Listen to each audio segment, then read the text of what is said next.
طيب، بسم الله الرحمن الرحيم. النهارده هنتكلم ان في يوتيوبر حاطط 3 اسئله ومحتاجين ان هو يجاوب عليهم، ازاي تعملهم بالبي اي وازاي تعملهم باكسل. طيب، هو بيقول لك هنا ايه؟ بيقول لك هنا عندك البرودكتس دي زي الايتمز اللي عندك او الايتمز اللي انت بتبيعها، وعندك هنا السيلز بتاعتها. فانت عندك هنا مثلا 3 كاتيجوري: اكسسوري وبايك وكلوزنج، وكل كاتيجوري من دول فيها رقم اي دي برودكت بس مش يونيك. تمام. وانت عندك هنا البرودكتس، يعني انت مثلا عندك البايكس فيها برودكت نيم كامله، وفي عندك هنا برودكت اي دي. طبعا البرودكت اي دي هو اللي بيبقى البرودكت اي دي اللي موجود عندك هنا في الناحيه التانية. تمام. طيب اول حاجه احنا استوردنا الداتا هنا، طبعا زي ما قلنا في الدرس اللي فات. نزلت لي هنا البرودكتس اللي هو البرودكتس ده، والتيبل التاني بتاع السيلز. طيب، نيجي نسال اول سؤال بيقول لك ايه: how many unique bikes were sold each month with price 1000 جنيه. بيقول لك هو عايز يعرف كام بايكس، الكاتيجوري بتاعك يكون بايكس اللي هو ده، اتباع في الشهر، ولازم يكون فوق ال1000 جنيه. يعني لو البايكس ده اتباع اقل من 1000 جنيه، فالمفروض انت ما تاخدوش في ايه، في اعتبارك. يعني ده كده المفروض ان هو يبقى اكسكلودد معاك. تمام. اوكي. طيب، هنعمل زي ماتريكس كده. الماتريكس دي ونروح عند انتر داتا فاليو. تمام. ونقول له دي سميها لي measure. تمام. واقول له loaded. بعد ما هتقول له loaded هتلاقيه نزل لك بالمنظر ده. هتروح هنا هتقول له اول حاجه عند الماتريكس بتاعتك دي حط لي هنا البرودكت اي دي، وحط لي هنا التوتال سيلز. طيب، التوتال سيلز دي عباره عن ايه؟ عباره عن حاصل ضرب الكولومز اللي هو الكوانتيتي. لو انت جيت كده عند السيلز هتلاقي حاصل ضرب الكوانتيتي اهو. ثانيه واحده، التيبل ده كده سيلز، هتلاقي حاصل ضرب الكوانتيتي في اليونت برايس، فبيديك السيلز بتاعته. طب انا عايز اعمله ميجر ينزل لي هنا. هقول له هنا نيو، كليك يمين واقول له نيو ميجر. تمام، عشان احسبها. اول ما تطلع لي الميجر هنا اقول له توتال سيلز، وهتقول له بيساوي سم اكس، وتفتح القوس. هتختاره من تيبل ايه وعايز يجيب تيبل ايه، فاقول له هات لي تيبل السيلز، والاكسبريشن بتاعك هتقول له اضرب لي اليونت برايس اهو، التوتال يونت برايس اضربهولي في الكوانتيتي. تمام. وتروح قافل القوس وتقول له تمام. زي ما انت شايف كده هتطلع لك هنا التوتال سيلز. لو انت خدته وحطيته هنا في نفس المكان هيطلع لك نفس الرقم اللي انت شايفه هنا. هو هنا ده التوتال سيلز اللي احنا حسبناها كميجر، وده التوتال سيلز اللي احنا حسبناها ككل، زي ما انت شايف كده. اوكي. طيب، انا محتاج دلوقتي اللي انا اقول له والله ان انت لو في توتال سيلز احسب لي اللي هو فوق الالف، فانت ما تاخدوش، خد لي هات التوتال سيلز فوق الالف. فاحنا نقول له نيو ميجر هنا، هتقول له توتال سيلز مور ذان 1000 كي. ده هتقول له ايه؟ هتقول له اف التوتال سيلز بتاعتك اكبر من 1000 كي. تمام. الريزولت بتاعتك هتقول له والله ديسكين كاونت ايه؟ البرودكت اي دي، بحيث ان هو البرودكت اي دي ما يعملش ريبيتيشن ليه. distinct repetition اي دي، ولو الفاليو بتاع، لو الفاليو اقل فاديله الفاليو 0.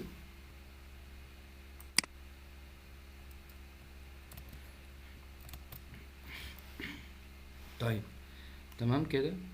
فايه اللي حصل هنا؟ طيب، ايه اللي حصل هنا؟ لو انت عملت هنا خلاص خدت البتاع وشدتها، فهو نزل لك هنا كل برضو برودكت اي دي 119 مليون. ده كل الحاجات اللي هي اتباعت، احنا فلترنا. طب انا دلوقتي محتاج ان انا افلتر على الكاتيجوري بتاعتي اخليها البايكس بس، فانا هختار من هنا الكاتيجوري واختار له بايكس بس. فانا ايه اللي حصل لي هنا؟ بص الرقم بقى كام؟ 18893 والكاونت اي دي 91. طيب، عايز اشوف الكلام ده صح ولا غلط. لو انا رحت عند الاكسل بتاعتي، تمام، وقلت له هات لي البايكس بس، وهات لي لو هو اكتر greater than هو قال 1000، فاحنا قلنا 1000. فكده نشوف التوتال سيلز عندنا كام. ننزل كده ونشوف، طلع لي كام؟ 18864، نفس الرقم اللي احنا مطلعينه هناك. طيب، هو هنا بالنسبة للكاونت مديني كام؟ هو لو انت بص جيت هنا عند البرودكت هنا هتلاقيه مديني ان هو يونيك ايتم 91. طب انا عايز اتأكد الكلام ده صح ولا غلط. لو انت شايف هنا البرودكت اي دي فيه دبليكيتد كتير، لو انا خدت كوبي بيست كده وحطيته مثلا في شيت جديد، يعني عملنا كده شيت جديد وحطيت الايتمز دي بتاعتها وقلت له بيست فاليو، تمام. وجيت عندي الداتا وقلت له ريموف دوبليكيتد عشان اشوف الحاجات دي بقت يونيك ايتمز ولا لا. وجيت شديت كده طلع لي كام؟ 91، نفس ال 91 اللي هي طالعه لي هنا، تمام. فكده احنا عملنا سولفينج البروبلم الاولانيه. البروجرام التانية هنا بيكلمني بيقول لي هاو ماني 100,000 بير. هو عايز يشوف اللي هو بيبيع كل شهر يبيع كام، وايه الايام اللي باع فيها اكتر من 100,000 جنيه في اليوم الواحد، عشان يعني يعمل اناليسيس كده يشوف الفوركاستنج والترندنج بتاعه. طيب انا ممكن اعمل لك ميجر جديد واقول لك هنا احسب لي هنا، هات لي هنا الشيب الاوردر ديت بتاعه، وحط لي هنا التوتال سيلز، التوتال سيلز، بحيث ان انا اطلع التوتال سيلز كام. طيب وهنا اعمل فلتر، هشيل الير وهشيل الكوارتر، وعايز اخليه ان هو بس يظهر لي بالمانس وبالديت، بحيث ان انت زي ما انت شايف كده هيظهر لك المانس او الديت. طيب لو انت جيت عند اي مثلا جنريو، هتلاقي مثلا في حاجات ب21,000 وارقام كده طالعه. تعالى نكبر شويه كده عشان يبقى الكلام واضح، تمام. فانا عايز اقول له لا، انا فلتر لي فوق ال100,000 بير داي. ممكن انا اعمل ميجر جديد، بس انا هوريك تريكه احلى كده. انت لو جيت هنا عند توتال سيلز في الفلترز وهتدايس عليه كده وقلت له هنا is greater than وقلت له 100,000، حط له 100,000 وقول له apply filter. بص ايه اللي هيحصل، هو اوتوماتيك لو في حاجة فوق ال100,000 هتلاقي الأقل من 100,000 فشلها، فهو كده فلتر لك على الأيام. طب أنا عايز أشوف التوتال سيلز دي الأيام دي بتاعتها كام، هو عايز يقول لي عدد الأيام الكام، يعني أنا مش عايز أيام كام، أنا عايزك تجمع لي عدد الأيام، تمام. هاجي أقول له الأوردر ديت أحطها هنا، تمام. وعشان ما خلاش يعني ما خلاش انها تتكرر، بتدوس كليك يمين وتقول له هنا كاونت ديستنكمنت، اللي هو كاونت ديستنك، يعني اللي هو هيديهم يونيك. فبالتالي هيعمل لك كاونتنج عليها ويقول لك هنا مثلا 3، وهنا مثلا سبتمبر 3 ايام، واكتوبر 6، زي ما انت شايف الارقام دي. طب انا هشوف الارقام دي صح ولا لا. تعالى هنا انا عامل بيفت تيبل، تعالى نشيل الكلام ده كده كله، ده توتال السيلز بتاعتك قبل ما تعمل.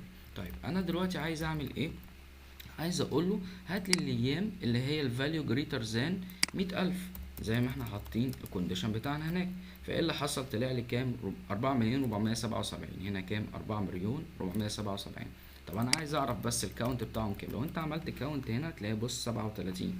طب انا عايز اعملها بالشهور عشان اشوف كل شهر كام. لو قلت له معادله هنا مانس، وقلت له حط لي المانس بتاع التاريخ اللي انت جايبه لي ده وحطيته كده، هتبتدي مثلا تيجي جولاي مثلا هتلاقي فيه 3، الكاونت بتاعهم 3، مجموعهم كام؟ لو جمعت كده لو جمعت كده 317 385. بص لو جمعت 317 385. فانت كده عملت ليا حل الكويستشن التاني اللي هو عندك كام؟ 100,000 جنيه في اليوم وفي عددها بتاع الشهور، تمام كده، تمام. لا ثانية واحدة، نوقف ثانية.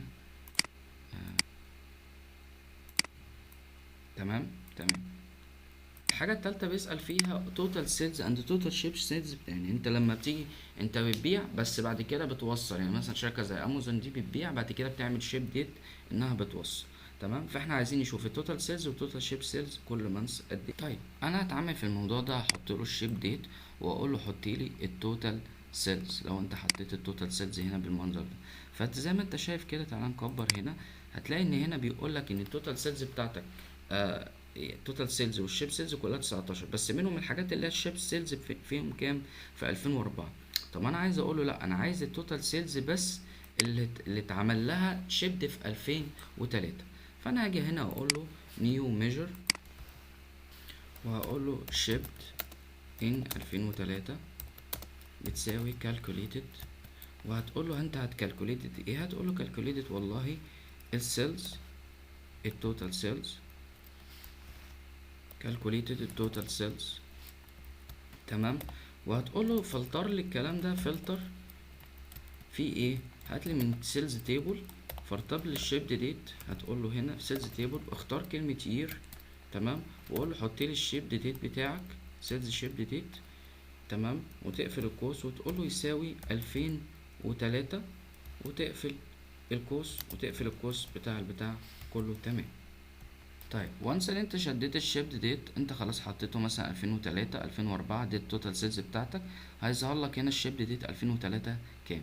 فانت لو جمعت كده هتلاقي ان الشيبد ديت بتاعتك الحاجات اللي اتعمل لها شيبد في 2003، والحاجات اللي لسه ما اتعملهاش شيبد اللي هي او انت بعتها بس اوريدي ما اتعملهاش شيبد في كام، في 2004. طيب تعالى نتاكد من الكلام ده في الاكسل. تعالى كده نروح عند الاكسل ونشوف، نقول له لو عملنا هنا بيفت تيبل وقلت له هنا شيل لي كده بس الفلاتر دي اهو، وجينا هنا عملنا في التيبل هنلاقي ده توتال السيلز بتاعنا زي ما هو مظبوط 19832.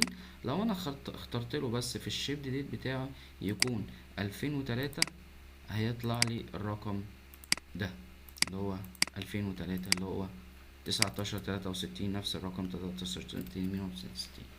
طيب كده بقى احنا خدنا الداتا وحللناها وعرفنا ان انت نبنيت بيها ازاي تستخدم الداكس، ازاي تعمل كولومز، ازاي تعمل ميجرز بحيث ان يطلع لك الارقام وتكون الارقام دي مساويه نفس ارقام الاكسل.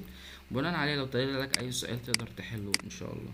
يا رب يكون الفيديو عجبكم، وان شاء الله يعني حاجات كتيره نعملها تاني المره الجايه ان شاء الله باذن الله. السلام عليكم.